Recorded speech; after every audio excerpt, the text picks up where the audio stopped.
Count how many times you say sorry today. Not for something you actually did wrong, for existing, asking a question, sending a message, having an opinion. Every one of those sorries is quietly telling people you're taking up space you shouldn't be. And the wild part is, you don't need it. There's almost always a phrase that says the same thing and sounds confident instead of apologetic. Here are 5 swaps you can start using today. Sorry to bother you frames your presence as an interruption before the other person has even reacted. It trains them to see you that way too. Do you have a moment? Asks the same practical question, is now a good time? Without apologizing for existing. It respects their time without shrinking yourself. Try it next time you need to interrupt someone at work. Same intention, completely different energy. This one seems tiny, but watch how often sorry gets bolted onto the front of a completely normal question. Just delete it. Quick question is direct, respectful of their time, and doesn't imply that asking a question was an imposition in the first place. People don't read it as rude. They read it as someone who values their own time enough not to pad it with an apology. This is the one that actually costs you the most. When you preface an idea with an apology, you've told the room to discount it before you've even said it. People will treat your idea exactly as seriously as you framed it. Here's an idea. Tell me what you think. Puts the idea on the table as something worth considering.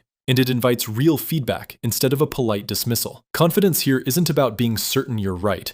It's about not pre-apologizing for being wrong. This swap is subtle but powerful. Sorry I'm late keeps the focus on your mistake and can drag out into an over-explanation nobody asked for. Thanks for waiting still acknowledges the situation you showed up late. You know it, but it shifts the focus to gratitude instead of guilt, and it moves the conversation forward instead of dwelling on it. You can still apologize if it actually caused a real problem, but for the everyday 5 minutes late, this is the more composed move. Disagreeing isn't an offense that requires an apology, but sorry, but makes it sound like one. And it usually makes people brace for conflict before you've even said your actual point. I see it differently, states the same disagreement without the preemptive guilt, and it tends to lower the temperature of the conversation instead of raising it, because you're not framing it as a confrontation. Conclusion. None of this means never apologize. When you actually make a mistake, own it. A real apology is still one of the most respected things you can say. This is about the reflexive sorry, the one that isn't apologizing for anything, just softening your own presence. Pick one of these 5 and try it this week. Notice how differently people respond. If this was useful, subscribe for more communication breakdowns like this.